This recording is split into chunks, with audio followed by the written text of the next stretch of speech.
Have you ever thought to yourself, I need to get my personal brand together? You've been meaning to do it, you've been meaning to put it out there, and you're just not really sure like how to go about doing it, or you're just not sure like what are the most important things to do first. Most people think about their personal brand in terms of their social media and their digital presence. You're very right to start there first as well. But here are just a couple of tips to get you going as you're thinking about putting out your personal brand there in 2019. Here's just a few tips. So I was just meeting with someone today. We're good friends and she follows me. I had no idea she follows me like she does.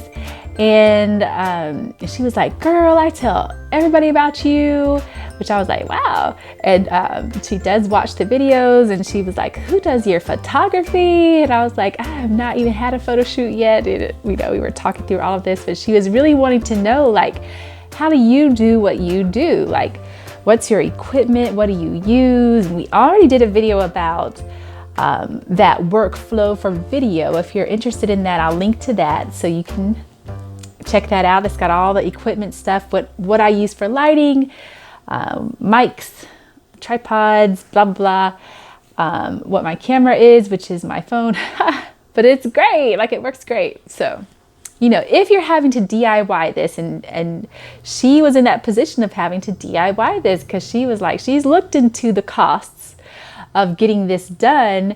And yeah, she was like, that's a grip. It's $3,000 to $5,000, typically for a professional video, which is quite right, And so if you're wanting to do this on a regular basis, you need a much more cost-efficient plan to get this done. For most people, you could do that. Most people, maybe they might crank out one professional video a year, 3 or 4, maybe once a quarter if you're a small business, or you just have good money.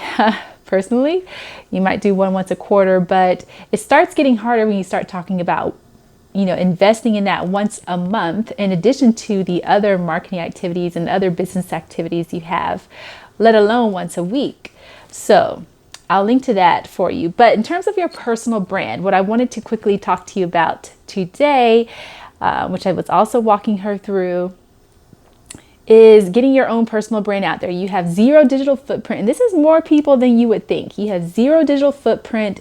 You're not really out there on social media like that. If you are, you might be more of a voyeur type, or it may be only for your business, but you yourself might not be out there yet. So a couple top things when you're looking at establishing your own personal brand digitally.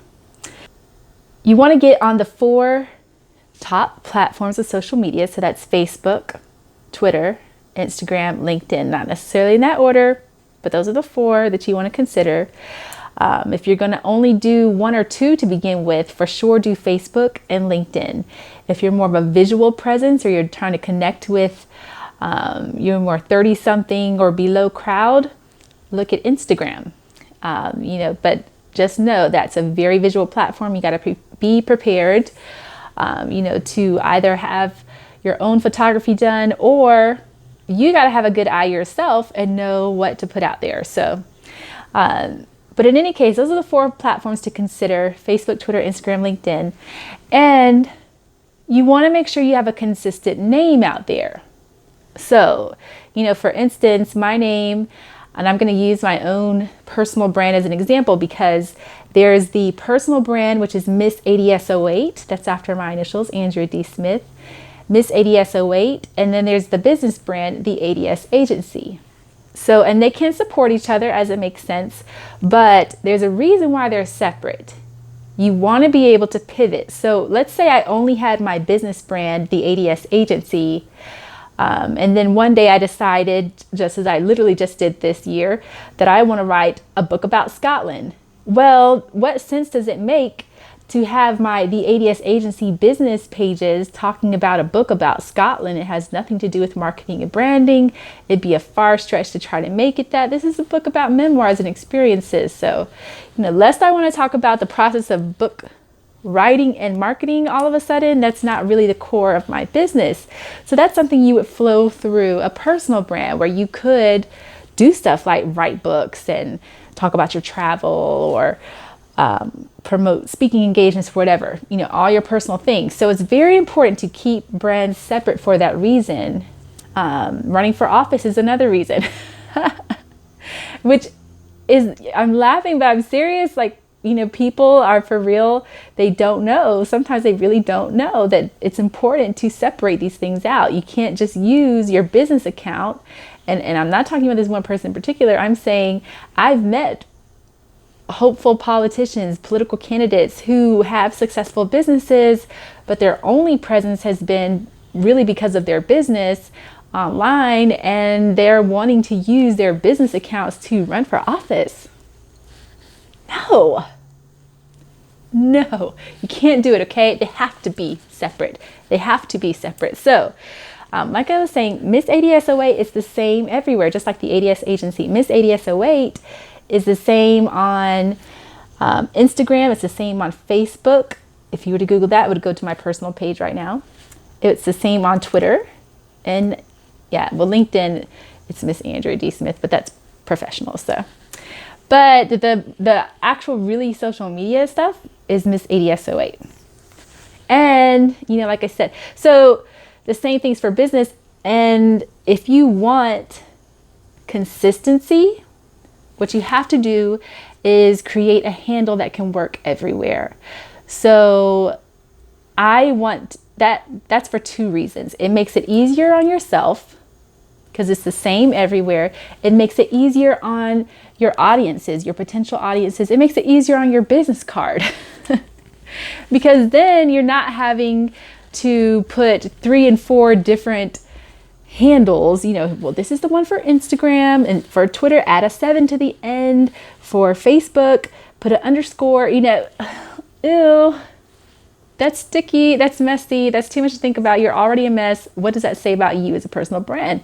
So don't let that confusion get in the way of people getting to know who you are. All right, so let's make sure that brand handle is the same across all those platforms. And you do that through research. When you're starting a personal brand for the first time, it's easy to lock down that handle immediately. Start with Twitter because it's the most restrictive if you're going to do Twitter. Instagram, you can pretty much get what you want most of the time as long as it's unique enough. And then try to get the same thing on Facebook. And the way you do this is you just search through the platforms, make sure it's not taken anywhere. And then go through the process of trying to lock them all down. So let's say, I'm Marianne Williamson. My last name is long. So I decide I want to go with Marianne Speaks as my handle everywhere. So I'm going to go through Twitter and type in Marianne Speaks and see if that's available. If it's available, then I'm going to go to Instagram, type in the same thing in the search bar, see if it's available, if anyone comes up.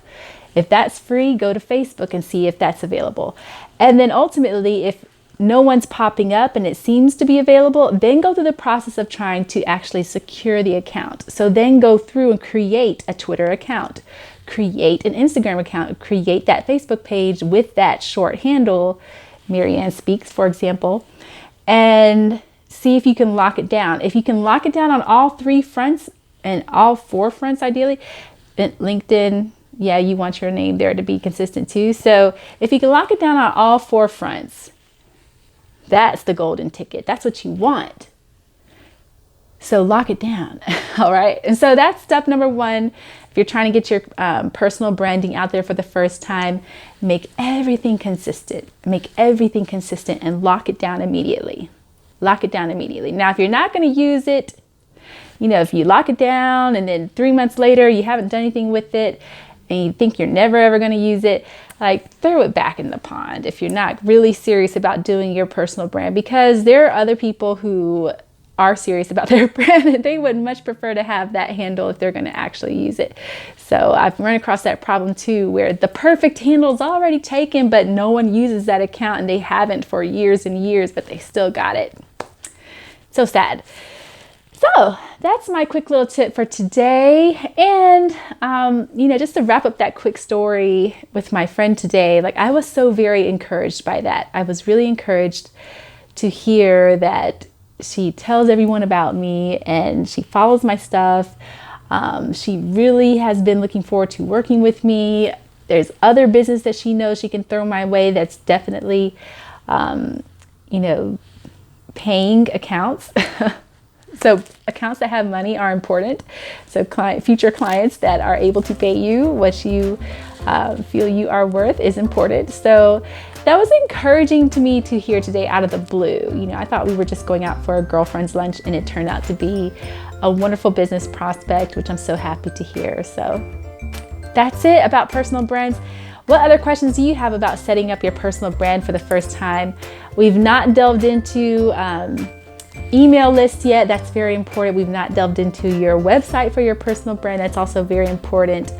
All those digital things to lock down first. And then of course there's the offline things you can lock down too, especially if you're going to be speaking, if you're selling books, if you need a display table, all of that. So later, we'll talk about that later. If you want to hear about it, let me know. And otherwise, if you like this video, please do like it. And if you like this channel, please do subscribe. On YouTube, we are the ADS Agency. That's our business, marketing and branding. And otherwise, have a great weekend. Have a great week. See ya.